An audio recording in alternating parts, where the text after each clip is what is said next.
Mr. President, I come to the floor of the United States Senate today to discuss an issue that's extremely important to the state of Nevada, and that's Yucca Mountain. For over 30 years, those two words, Yucca Mountain, have incited anger and frustration in Nevadans across my state. It isn't just a mountain 90 miles northwest of Las Vegas. It represents a decade-long fight by some in Washington to wrong Nevada.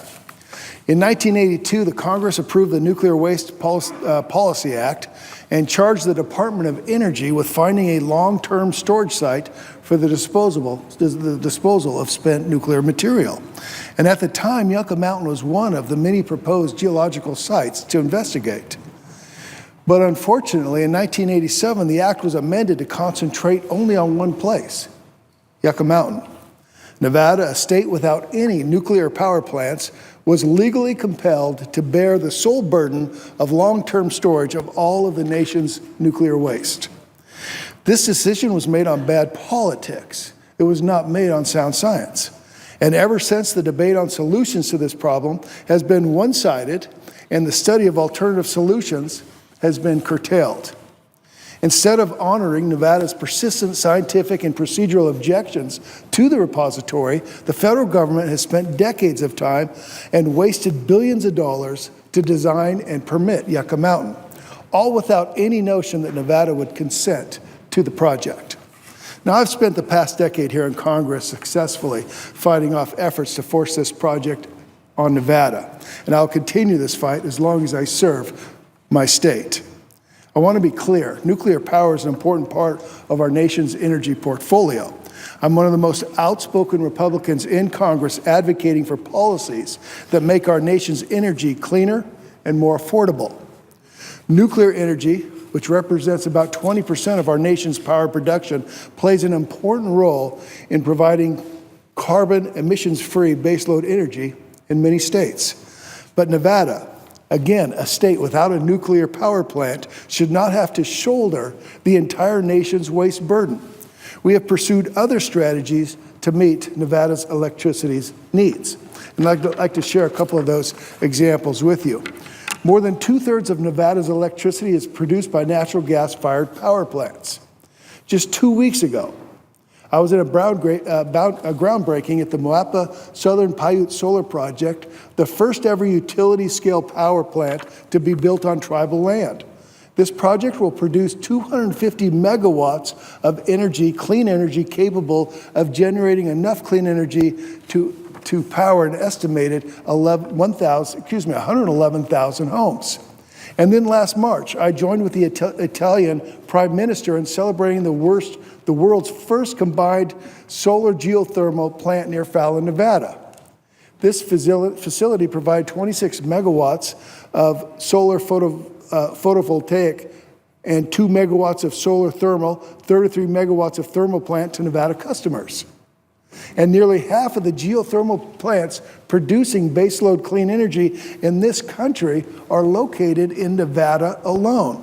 So overall, more than 2,000 megawatts of utility-scaled renewable energy in Nevada, enough to power nearly 1 million homes, has been built to meet Nevada's needs.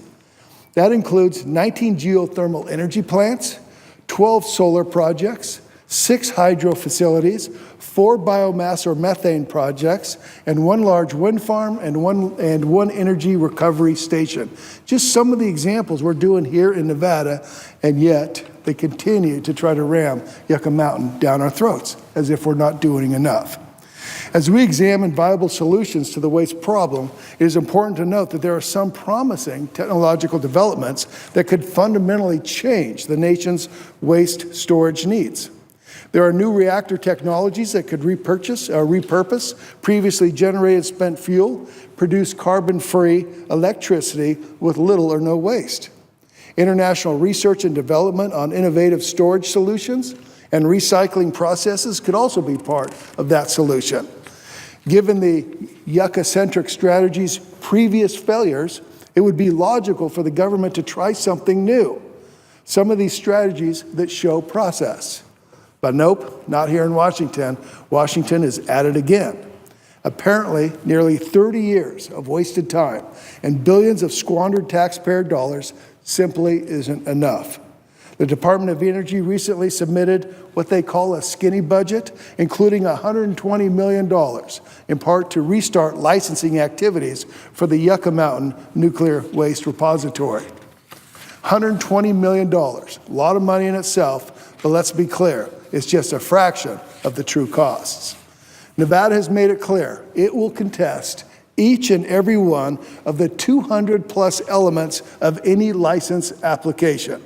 State and federal officials have estimated that the licensing process for Yucca Mountain would take 4 to 5 years and costs in excess of $1.6 billion.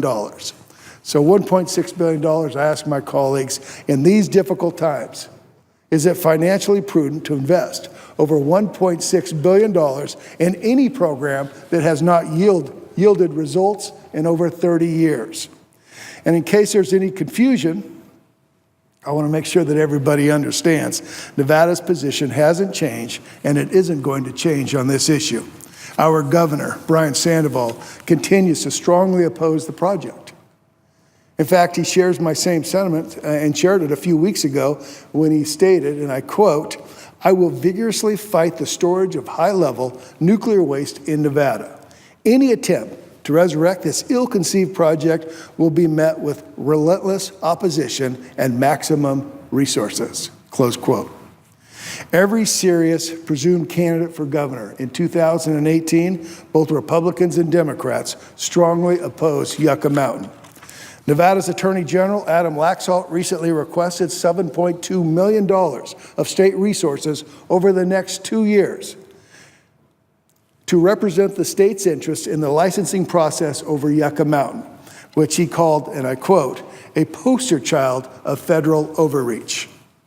And soon our legislature will reaffirm the state's opposition to this project with the passage of Assembly Joint Resolution 10. So to sum it up, it will cost at least $1.6 billion to get through the application process. Think about that, $1.6 billion just to get through the process, to get the applications ready, let alone to get the storage facility actually operational. And make no mistake about it, I will continue to lead the Nevada congressional delegation's effort to stymie any misguided effort to spend one more federal dollar on the Yucca Mountain repository. It is fiscally irresponsible and simply won't solve this important public policy issue facing our nation. Mr. President, I implore my colleagues to work with me to solve our nation's spent nuclear fuel and defense high-level waste storage problem that we have in a pragmatic way. There's an old adage, and we've all heard it, that the definition of doing the same thing over and over again and expecting different results is called insanity. Efforts by the executive branch and some members of Congress to direct billions more towards a repository that will never be built is just that, insanity. Our nation cannot fully move forward with viable solutions until Congress moves past Yucca Mountain. Last year, the Department of Energy began a consent-based siting initiative to find alternative storage and disposal facilities, identifying communities willing to be hosts for long-term repositories rather than forcing it upon states that have outright opposed such site for decades is the only sustainable path forward. I wholeheartedly support these efforts. In fact, I introduced the bipartisan legislation earlier this year, the Nuclear Waste Informed Consent Act, to codify it into law. This strategy was wisely recommended by the Blue Ribbon Commission on America's Nuclear Future, a 15-member bipartisan group tasked by the federal government to develop feasible solutions to nuclear waste disposal. This type of open process ensures all Americans have a meaningful voice in the process if their community is being considered for a future nuclear waste repository. I'm confident that the government can find safe sites through careful considerations of all alternatives based on credible scientific information and not by politicians here in Washington, D.C. So let's stop the insanity. The administration and congressional Yucca advocates should focus their efforts on practical solutions and not more of the same. So first, let's advance innovative energy technologies that repurpose and reduce spent fuel. Second, let's invest in research and development of recycling and alternative storage methods. And finally, third, the most important, let's identify safe and viable alternatives for the storage of nuclear waste that remains in areas that are willing to house it. These are worthwhile initiatives that actually, and to use a football analogy, is to move that ball down the field. For far too long, our nation has been going 3 and out because Washington keeps trying to run the same stale game plan. I'm working diligently on feasible solutions to this important problem, and I urge my colleagues here today on the floor of the United States Senate to join me in that fight. And I stand here ready to work for what is best for my state and what's best for our nation. And thank you, Mr. President. I yield the floor.